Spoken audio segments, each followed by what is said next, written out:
The other day we were discussing the 4 causes for the purification of the mind, or cultivation of the pure mind. Instead of impure mind, when one is confronted with emotional, negative emotions, instead of being invaded by kilesas, one is able to arouse pure mind or purify one's mind. And out of these 4 causes, we discussed the 4th one as abhushita, in a sense yoniso manasikara, right attention or right concentration, as given in the text. And whatever undertaking you may do, you should have this right attention, so that in the right attention that whatever you do, you will let kusala arise, or you will make it wholesome, skillful, instead of unskillful. Restricting your mind in this way and having a right attention. And to do that, 4 causes are also mentioned, 4 main causes. Of course there are many causes. And there are 4 main causes for the leading to this yoniso manasikara, right attention. We discussed first patirupa tisavasa, living in a suitable location or place. And secondly, we also discussed the dependence, reliance on the virtuous people, on the virtuous. Saburi subhadisya vasayo, saburi subha vasayo, depending on the virtuous people. Then we stopped at that stage. Today we shall continue from that, where we left off.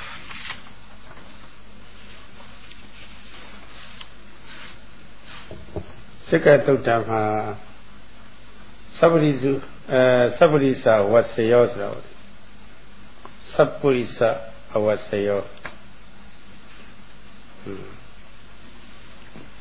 In this Cheka Sutta, the discourse on the wheel of the 4-fold wheel of success, we mentioned that this is Saburisa Vasayo, which is same in meaning but different in wording with Saburisa Nisaya, depending or relying or taking refuge in the virtuous.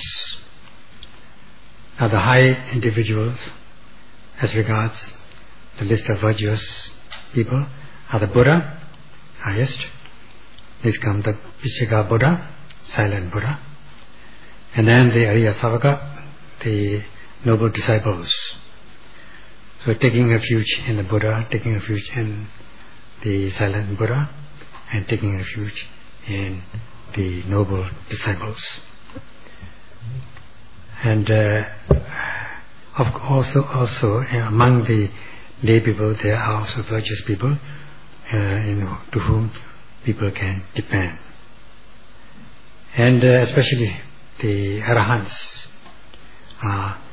there is no need to doubt about the dependence.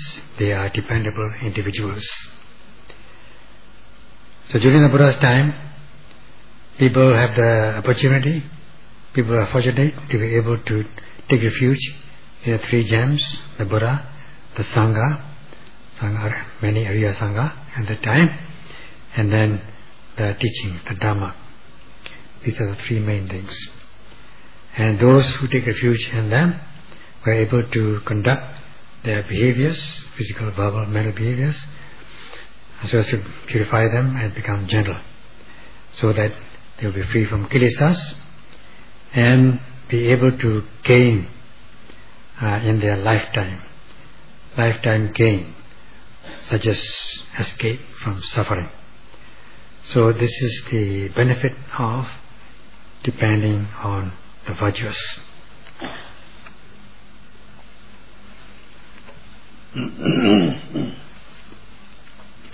As for the Buddha, Buddha is not living anymore, and normally it's not possible to take refuge in the living Buddha.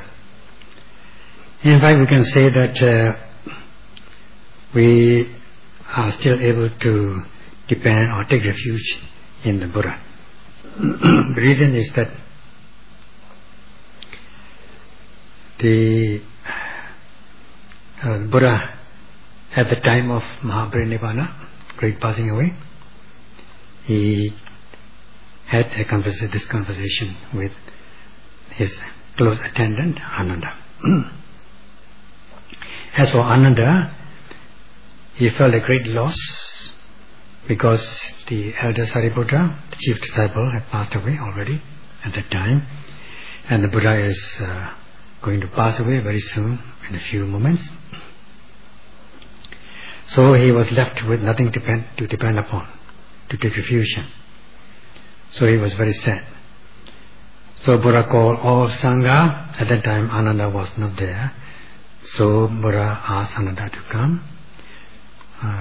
So when Ananda came, he told Ananda, the grieving Ananda, that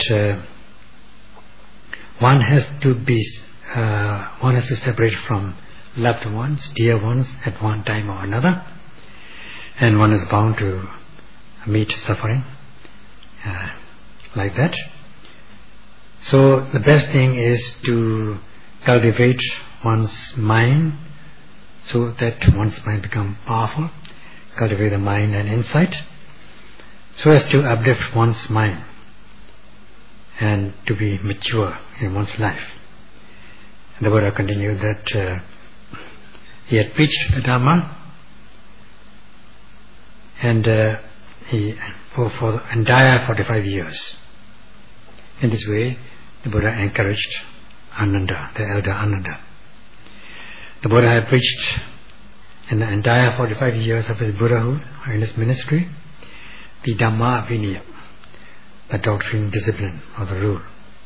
The doctrine, Dhamma, to uplift the practitioner, because Dhamma uplifts the Dhamma practitioner. And as for the Vinaya, the rule, it has the power of cultivating one's behaviors. In short, they are the teachings. So the Buddha has given these teachings, and when he passes away, he says that the Dhamma Vinaya that he has taught will remain as your teacher. So Buddha's Dhamma is here, is quite obvious. So if we depend on the Dhamma, we can say that we are still depending on the Buddha. We can regard the Dhamma as the Buddha. So Dhamma is the Buddha. In the foregoing previous Buddhist conferences, it has been said that when this Dhamma Vinaya, Dhamma doctrine, is grouped, there are 84,000 groups of Dhamma Vinaya. It is also said that one group represents one Buddha. So we can say that there are 84,000 Buddhas. It goes without saying that when Buddha was living, he was the only one, Buddha, taking the responsibility of teaching teaching the devotees so that they can practice well, correctly. Now when he dies, he is leaving behind 84,000 groups of Dhamma Vinaya, each group representing one Buddha. So when he dies, these 84,000 Buddhas will be leading, will be teaching and giving you guidance. So from this, we can say that it is very encouraging. So long as there is the Dhamma, there is the Buddha. But where is that Dhamma? Is the Dhamma in the books or from hearsay? We have to think about it. By just knowing the Dhamma or knowing the Vinaya is not enough. It won't be of any benefit. One must practice the Dhamma. For to know it, To know it, you can study it, read the books, listen to the talks, or from discussions. But one has got to practice to absorb it, to take it to heart. With the correct methods, one must be able to practice it. Then only we can say that Dhamma, there is a Dhamma, and or we can say that Dhamma is there, or Dhamma is living. Then Buddha also will be living. Buddha's responsibility is to teach through the method, the correct method, to cultivate the physical, verbal and mental behaviors. He has given the method, he has discharged his duty. And as for the devotees, the just dependence is not enough. Their responsibility is to undertake the practice as already taught. So we have these respective responsibilities. Buddha's responsibilities and the followers' responsibilities. Buddha has given the teachings, and as much as Buddha has discharged his duty, the devotees must discharge their duties by taking up the practice. If not, then it will not be worthwhile taking refuge in the Buddha. It will not be worthwhile just knowing or depending on the Buddha. It will be a waste of time if one is not practicing meticulously according to instructions or guidance, instead thinking or not practicing well. Then the devotees will not be able to discharge their duties fully. So for the benefit of oneself and others, or for the benefit of the present and future, one should be able to absorb or understand this Dhamma Vinaya well, and to understand it properly, one must be able to practice in accordance with the correct method, and this correct method can only be given by the virtuous or good companion. So it is necessary to choose this good companion or teacher known as Kalyana Mitta, possessing 7 qualities. These, as regards the qualities, although we say 7, we can choose this Kalyana Mitta or Sappurisa, the correct friend or teacher. We can roughly choose in this way. Is he or she giving pure, correct advice verbally? And is he or she, this teacher, doing it correctly or thinking correctly for the benefit of oneself and others? Is it for the benefit, for the advantage, or for the benefit of, or for the sake of the present and future? If, on the other hand, if a teacher, if that person is not pure, impure, or not correct, is not giving correct advice verbally, mentally, and by means of action, then we cannot say that such a person is Sappurisa, the correct teacher. So in this way we can roughly choose. This may be a guidance. Now, if we look, we can find out if he or she is speaking correctly for the benefit of oneself and others. We can ask this question. If he or she has ideas, good ideas, correct ideas for the benefit of oneself and others, or if he or she is acting correctly on behalf of oneself and others. So if we just observe in this way, one can judge his or her character. In this way we can roughly choose a correct Kalyana Mitta, good companion. Especially in the practice of these 3 trainings, to cultivate one's physical, verbal, mental behaviors, we need to be careful in choosing Kalyana Mitta, good companion. That is the sure method. The Buddha has given this qualities, 7 qualities. First comes Piya.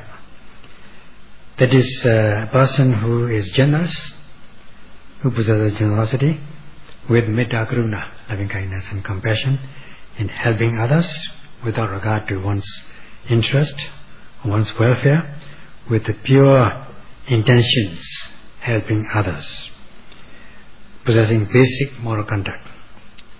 So if one has these 2 things, helping others and possesses good conduct, then we can say that such a person possesses an affable quality, lovable quality, that amounts to Piya. This is the first important point. So helping others with good moral conduct, with good, dear, lovable quality is the first thing, the first quality of Kalyana Mitta, Piya. Then comes this quality, second quality, Karu, respectable or venerable. Not just possesses sila or sustain moral conduct, but one must have a pure mind, wishing for the welfare of others, have a compassionate feeling, sympathetic feeling, reasoning power, prudence, and one must have also cultivated one's mind and insight, and one is sharing what one knows with with the society, with others, without the expectation of gain and glory. Not wishing others to suffer, instead of wishing others to escape from suffering, giving guidance, not to walk the wrong path, but to walk the right path.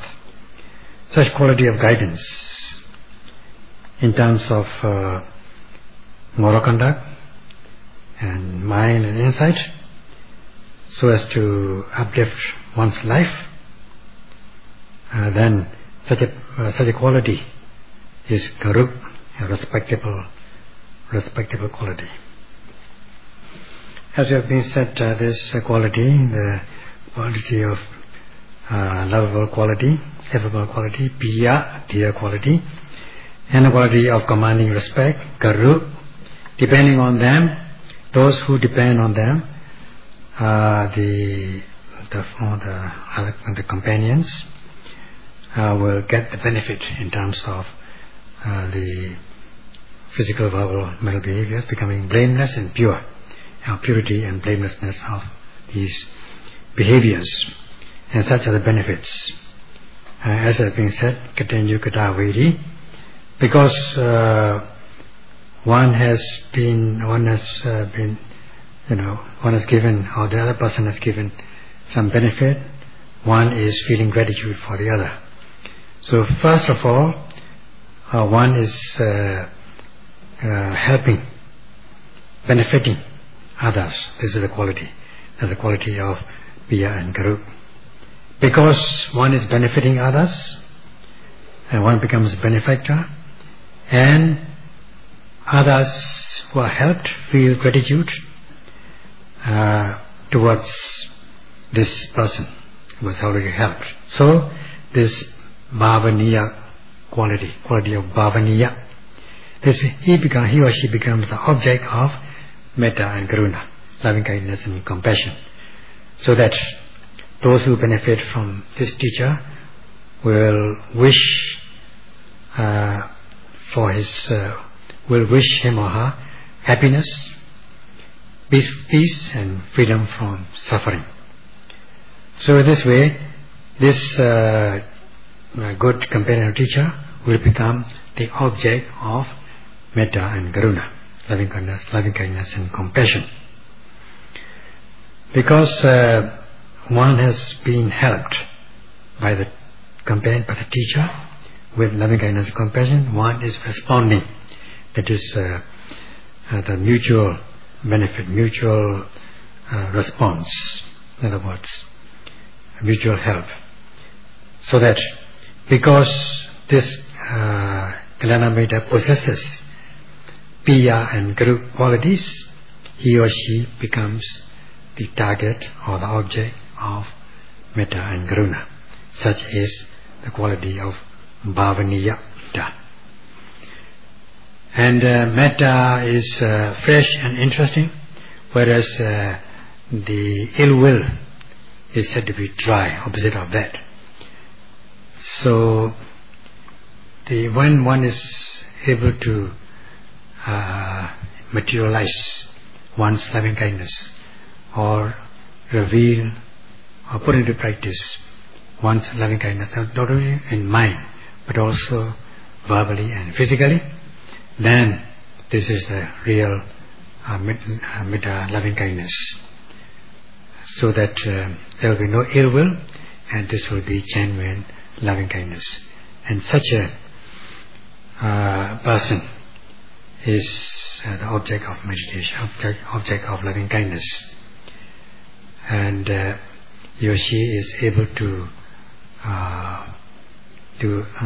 be tolerant, to be patient in dealing with others, having compassionate feeling, not wishing for the suffering of others, but wishing only for the welfare of others, and have compassionate and sympathetic feeling. So such a person becomes an object of metta and karuna as a result of the quality of piya, guru, so that this kalyana metta comes into possession, or the qualities of kalyana metta becomes piya, guru.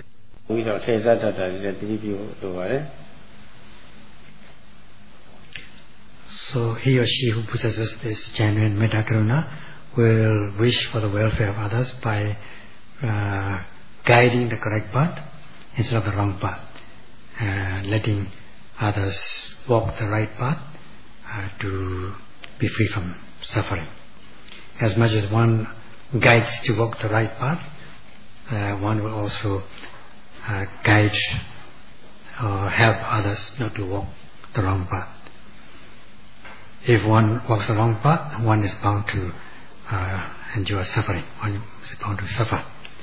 So, from the wrong path, one will let that person walk the right path, put him or her on the right path. Goes without saying that if one is able to walk the right path instead of wrong path, one will have sympathetic joy. That teacher will have sympathetic joy if the person who is guided is able to walk the right path and realize the right benefit.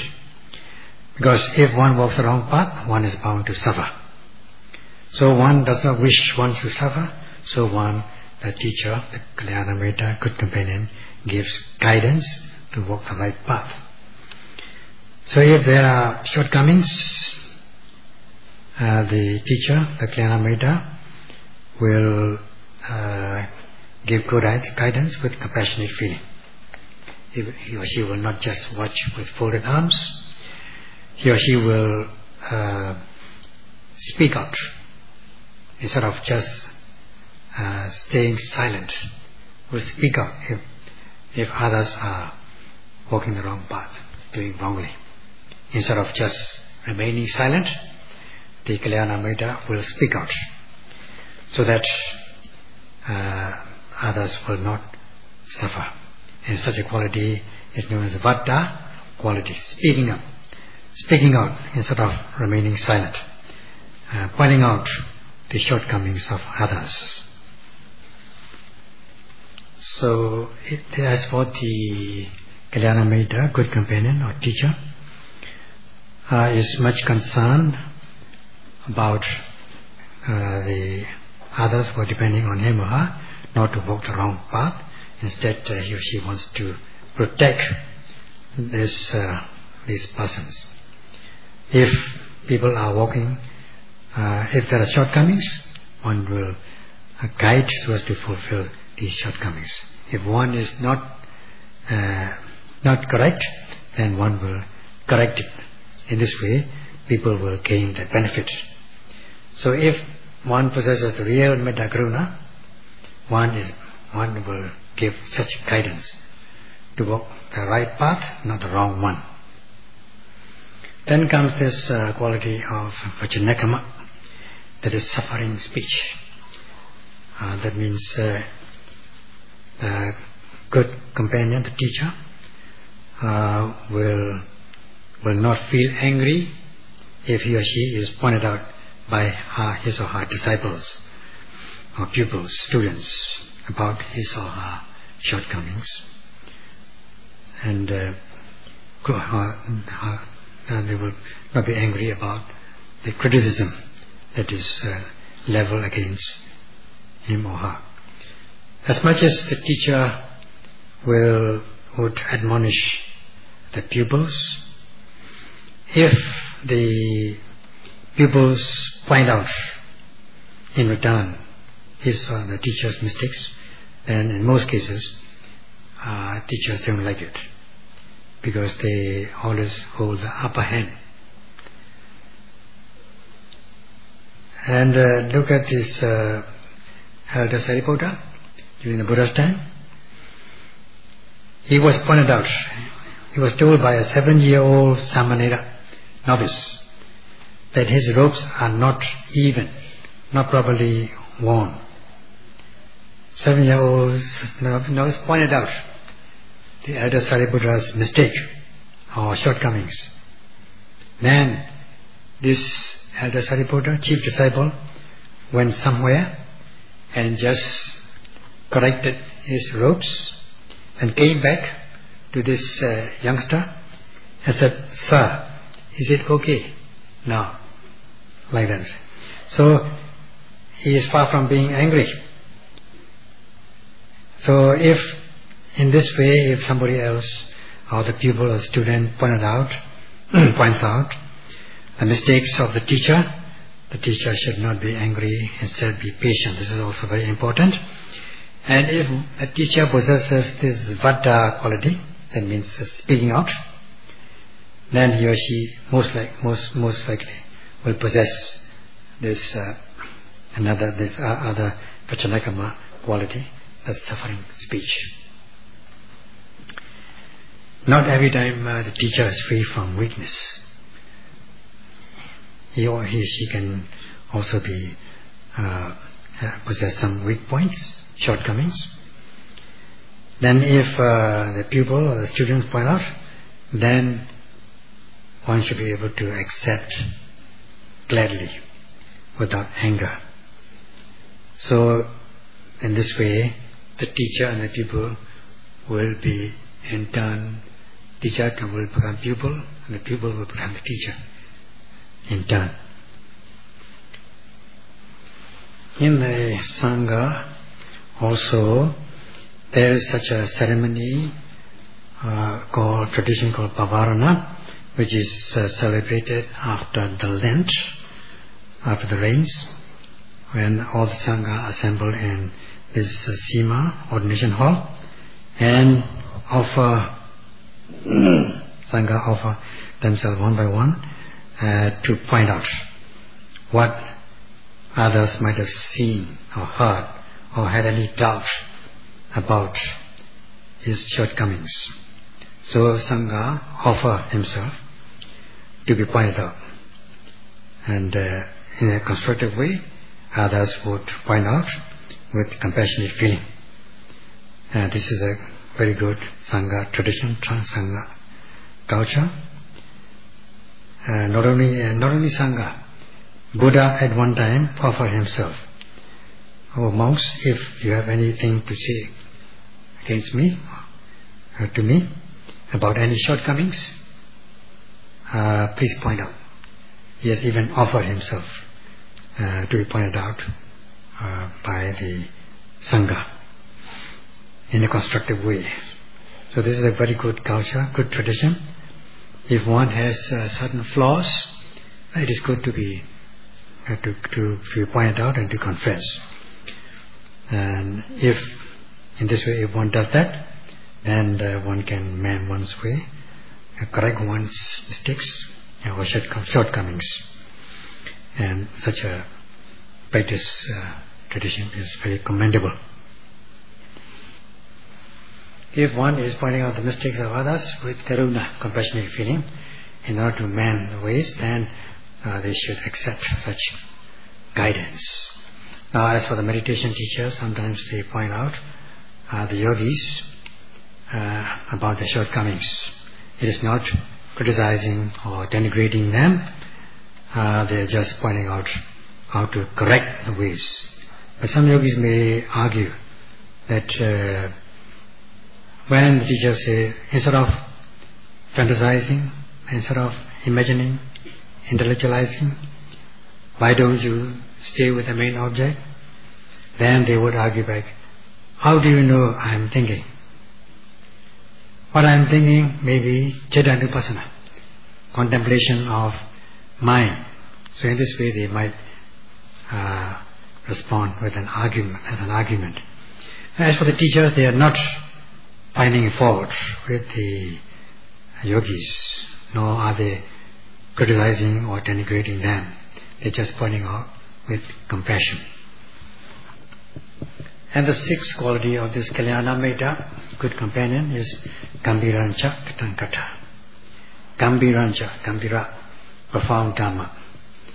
Profound Dhamma to cultivate one's physical, verbal, mental behaviors, to purify them, so that they become purified, in accordance with the Buddha Desana expositions. And giving guidance by stages, both from the theoretical and practical aspects, with explanations, and such a person should be able to expound these profound Dhamma from the theoretical, practical aspects.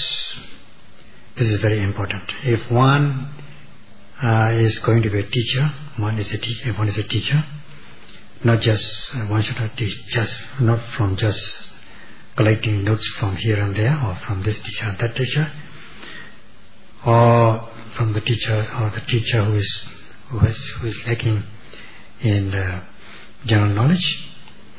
One should study the text properly, and one should have practiced under an able teacher.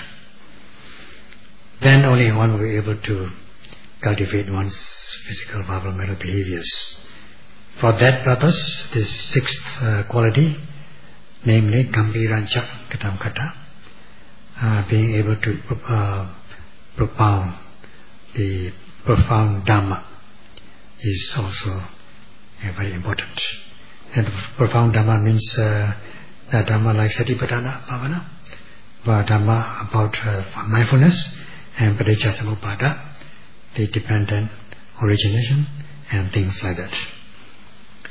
And the last of the seventh quality is Nocha Thane Nyochuko. Athane means things which should not correct, which should not be done correctly, or in other words, not to urge without reason. Not to urge the pupils or students in unreasonable things, and one should be able to urge with reason, in other words. So if one has this Metta Karuna, and one is giving guidance with loving kindness and compassion, and be able to preach, to give profound Dhamma, then of course it's unlikely that one will urge without reason. So such is also very important quality of Kalyana Metta. If one is fulfilled with these seven qualities, then one will wish for the welfare of both, not only oneself but for others. For possessing this quality of prudence for the benefit of oneself and others, and will be firmly established in the prosperity of oneself and others. Such is real, genuine Kalyana Metta. Then being prudent and wise, one will in practice be able to give guidance in the correct method. That's why we say that such a person is virtuous and wise. It's good to depend upon, worthy of depending upon, and one should be able to choose. And if one is able to choose and find such good teacher or companion, then one's views will also become straight or right, known as yoniso manasikara, being able to possess right attention or consideration. When one has the chance to meet or find such kalyana mitra, good companion, not just approaching him or her is not enough, will not be able to fulfill one's wishes, one's needs. When one approaches such a good teacher, since that kalyana mitra is a possessor of metta adruna, he or she will give guidance, give correct method, guide with the correct method, and teach and show the way, so that saddha, faith and confidence will arise when with whatever thing that can arouse faith, worthy of faith, anything worthy of faith. And samvega, the sense of urgency, will also arise about things worthy of sense of urgency, which will arouse sense of urgency. And in this way, such knowledge will arise, a knowledge of sense of urgency, samvega jnana. And once these faith and confidence, saddha and samvega, sense of urgency, arise, they awaken. These states will be developed with the practice. Once awakened, they have to be developed with the practice.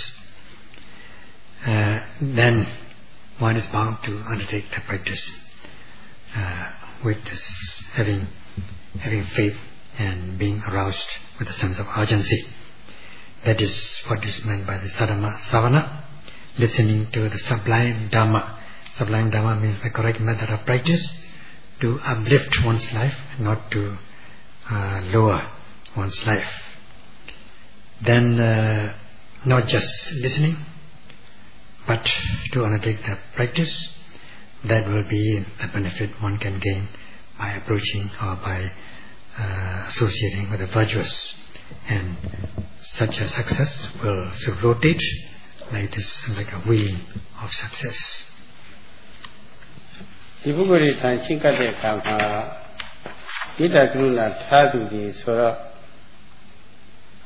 Because one is able to possess this metta and karuna, whoever possesses this quality will be able to practice, or will be able to abstain from what should be abstained and observe what should be observed. Will understand what is omission and commission. And if one got to abstain from physical, verbal, mental misbehaviors, and so that if one does not abstain, one's behaviors are wrong, then one's life will become out of shape, misshaped. If one is able to observe what should be observed, then one will be able to purify and cultivate one's behaviors, and this is one can correct and purify one's behaviors. In this way, one's life will be properly shaped, will be in shape, free from kilesas, and will gain assurance in one's life. Knowing the benefit of the practice, one will undertake the practice. Then one will be very much encouraged, and there will be more and more faith and confidence. If one does not know what is to be abstained, then one will continue to make mistakes, so that one's life will become out of shape, leading to covetousness, ill will, views, that is mental misbehaviors, and indulging in wrong, false speech, malicious talk, harsh speech, meaningless talk, this is verbal misbehavior, and physical misconduct such as stealing, sexual misconduct. In this way, one should understanding what is ambition and commission, one should be able to abstain from what should be abstained, and observe what should be observed. Abstaining from what should be abstained. If one does not abstain, then one's life will be disrupted, will be destroyed, out of shape, disorderly. And knowing what is to be abstained, if one abstain, as much as one does so, one's life also will become correct, and one's behaviors also will be in shape, will not be misshaped, and one will become cultured. So, in this way, by doing so, one will be able to possess one's attention also will become correct. That is right attention. Everyone wants to have their physical, verbal, mental behaviors in shape and possess such a quality. And if one cherishes such quality, then there are methods, means of correcting, means of doing this, practicing this, where to start from. This will be discussed tomorrow. Day after tomorrow.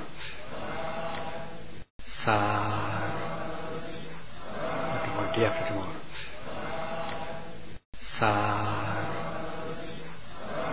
Day after tomorrow.